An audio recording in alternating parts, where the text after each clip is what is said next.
Hi, I'm Tom Oakley, and this session is a summary of what I talked about at the Primary Maths Conference in September.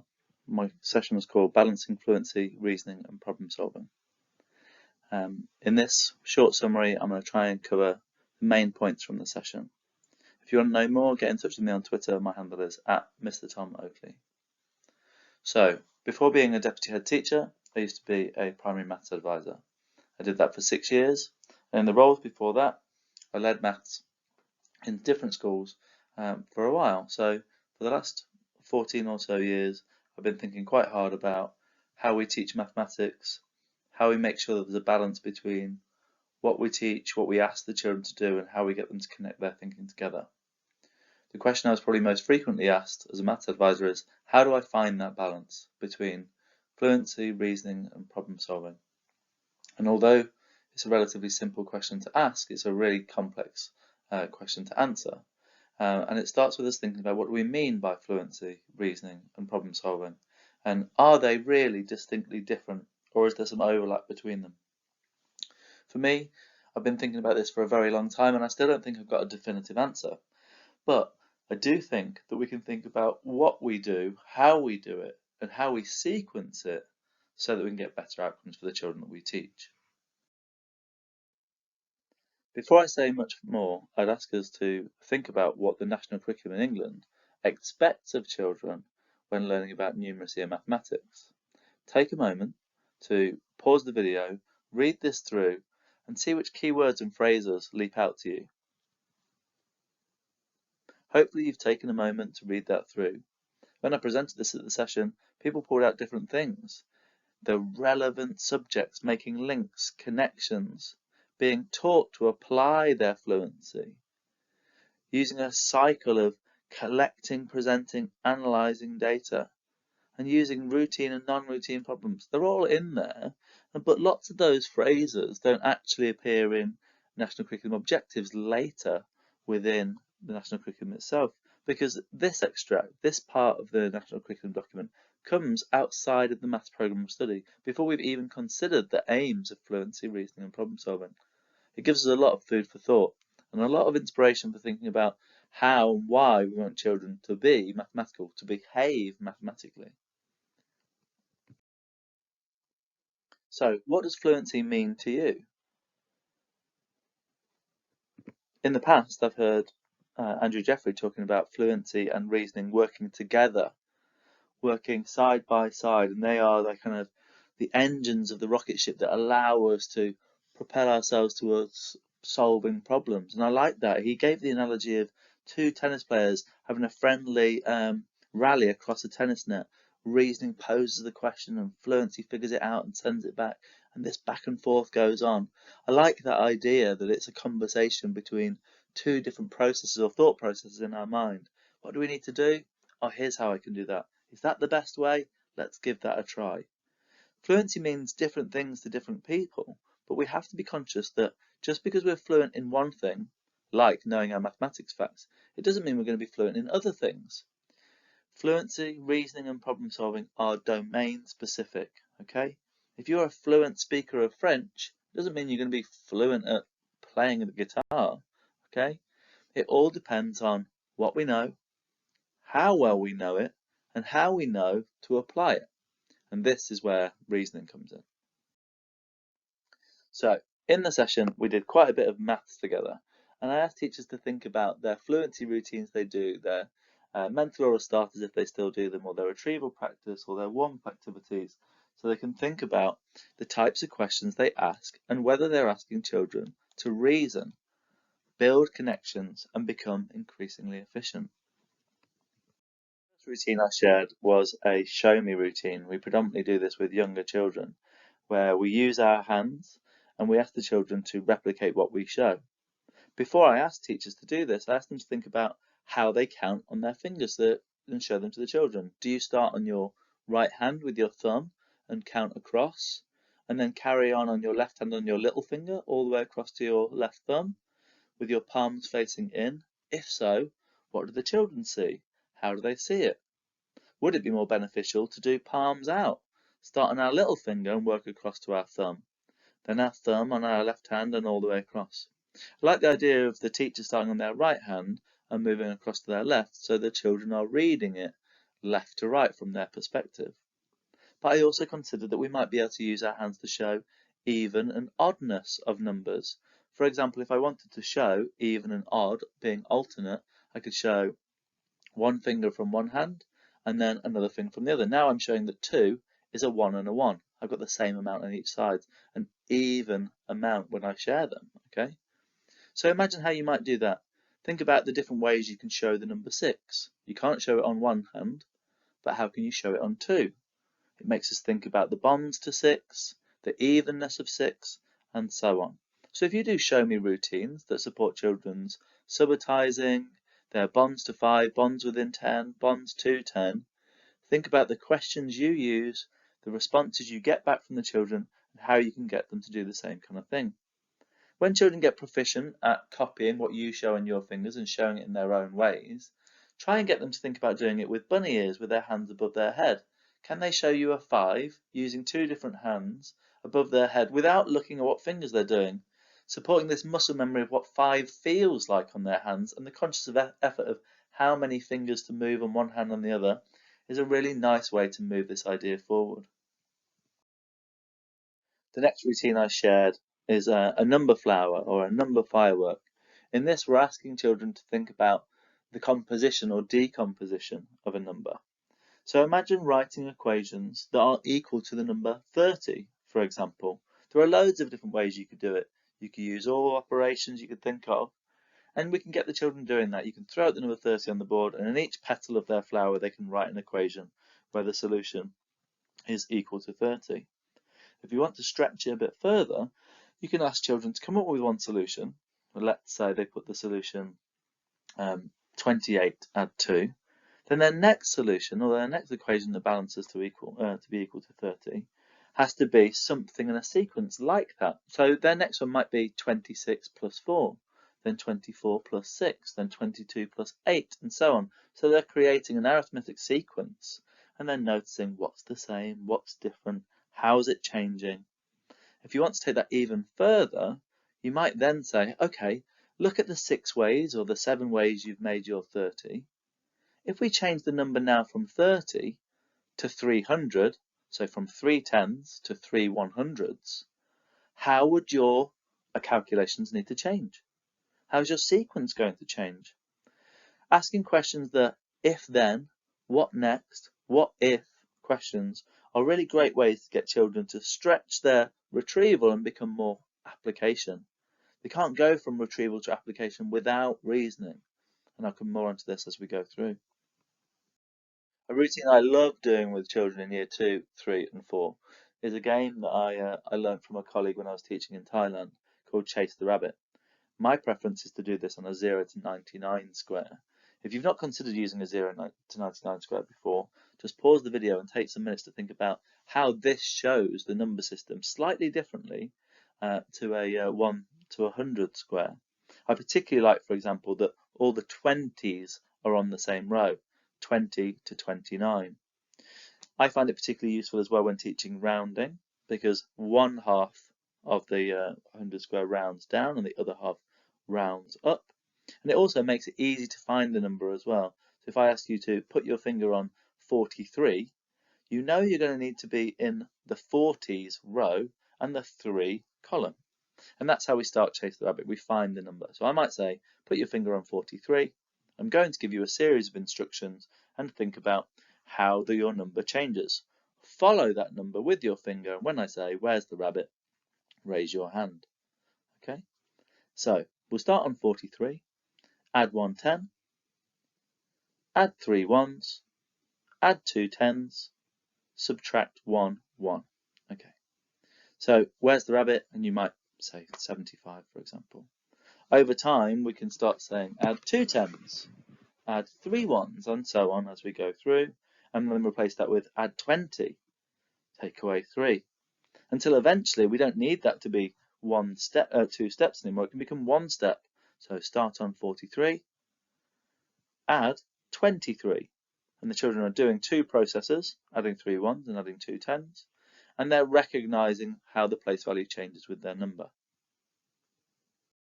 As children become more proficient with Chase the Rabbit, we can then switch from using a 0 to 99 square, and we can use a Gatenio chart instead. This time we use 2 fingers, so we might be, again, starting on 43, 1 finger on the 40 and 1 on the 3, and I might give a series of instructions like add 3 10s, take away 2 1s. I might even choose to say multiply your number by 10, and you'll notice how we move up the Gatenio chart.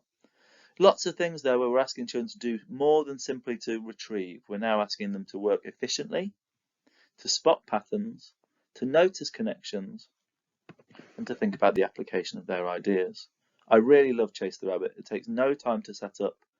You can have infinite different challenges, and it does that great thing of connecting fluency and reasoning together. We can even build in problem-solving elements. So, for example, with Chase the Rabbit, we might give the children a target number they want to get to. So we're going to start on 42. This side of the room, you're going to try and get my total to be greater than 50. This side of the room, you're going to try and get it to be less than 50. I'm going to ask you to give the instructions.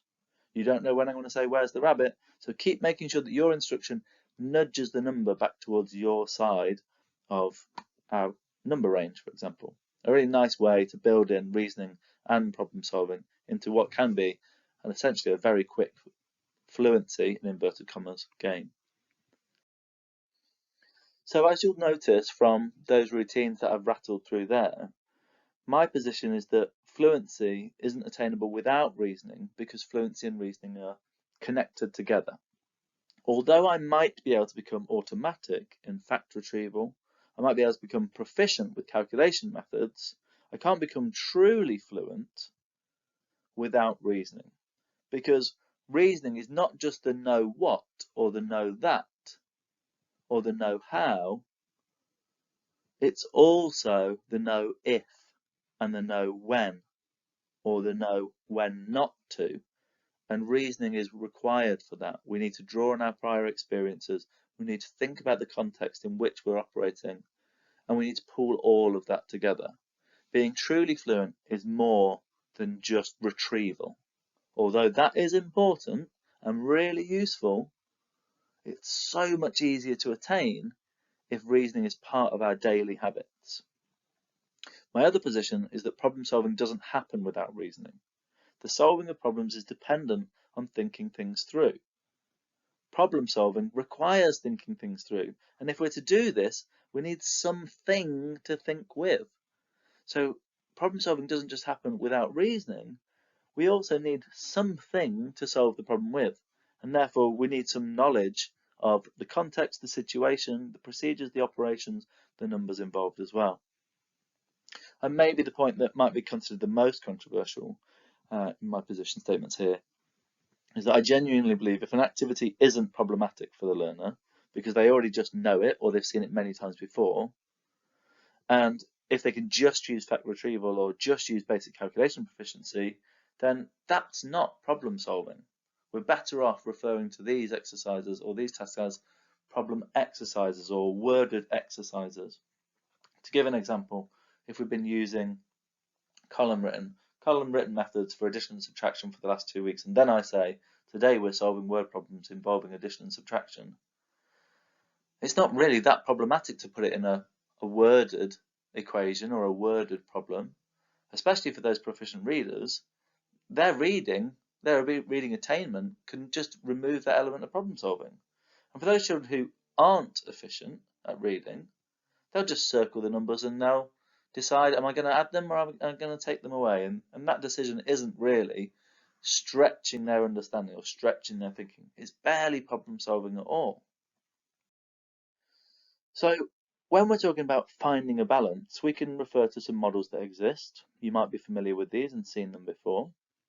The model on the left had been widely used by Debbie Morgan and the NCETM at the introduction of the national curriculum in 2013-2014, and it helps us to think about what we mean about developing our fluency and understanding and integrating those together through the use of reasoning routines, STEM sentences, etc., and providing children many and varied ways of representing, recording, presenting, and solving different mathematical equations. The other model, presented by Kilpatrick and others in Adding It Up in 2001, talks about becoming proficient in mathematics by developing interdependent strands of proficiency, helping the children to bring together their understanding, their reasoning, their fluency, their attitudes, their disposition, their want to do well. Whatever it is when we're finding a balance, we have to realise that we can't have just one strong strand or one heavy side of the equation. We have to try and make a rounded mathematician, a mathematician who can think mathematically, behave mathematically, and communicate mathematically. So, what can we do to improve our task design to enable this to happen? Well, we can think about the types of tasks we set and the questions we ask that guide children's thinking. Because if we want them to develop their understanding, we need them to think hard and think consciously. One of the ways we can do that is by developing self-explanation and self-regulation. And these types of questions can really help with that. So, if I've got a series of worded problems or a series of calculations, rather than asking the children to dive straight in and solve them, I might instead say, which of these calculations would most efficiently be solved with a mental partitioning method? Or which of these calculations best matches this, and I might demonstrate, a bar model? Or we might ask the children to rewrite one of the problems to change the context.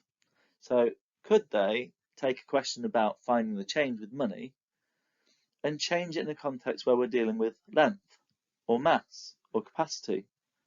So the child might have started with, you go to a shop, you have £5, you spend £3.81, how much change do you get?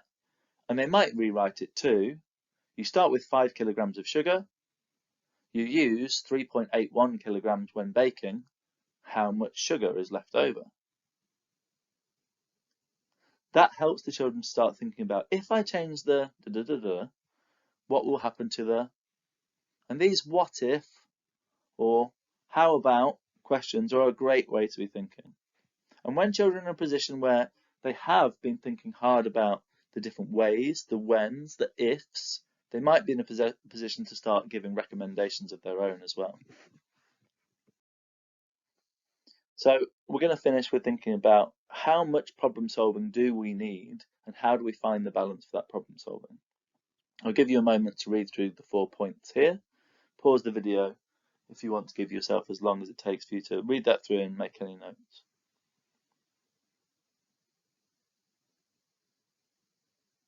You'll notice here I've got a few positions about problem solving. One, we need the children to become proficient at calculating and solving calculations, but we don't do it by just doing tons of the same type of calculation. We need to vary the type of practice that children do. There is so much talk around variation, and whilst that is brilliant at early acquisition, variety is important as well. Not just variety in the numbers that are used, but the way the problems are structured. We need variety in whether the problems are simple, worded, wordless, structured, unstructured, pictorial, written. Problems that involve finding one solution, many solutions, working systematically, working backwards. Building this repertoire of the question types that we use throughout a unit of work is essential to make children think, behave, communicate mathematically. So this doesn't mean that we want children to do the same type of problem each day, every day, or the same type of reasoning each day, every day. It means intentionally choosing question types over time that either increase in complexity because the standard of the mathematical demand is staying the same or diminishing over time, or as the standard of mathematical demand, the cognitive demand of the mathematics grows, the type of problem might not become increasingly complex with it, because we can't both increase the cognitive demand of the fluency calculation and the demand of the problem type at the same time. We're asking too much of the children in doing so. So we might use to think about how we can show a problem presented in different ways without overworking ourselves or cognitively overloading the children might be the type of same surface, different deep problems that you can find on Craig Barton's SSDD Problems website. I've taken 2 examples. Pause the video for a moment and consider how these different questions use the same prompt to get children to think hard about the concepts they already know and understand. Here's the first one.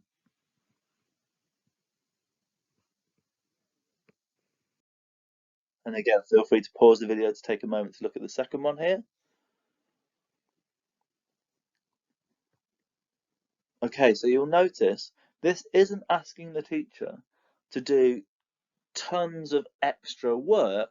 It's asking the teacher to think intentionally about the questions we're going to ask and why.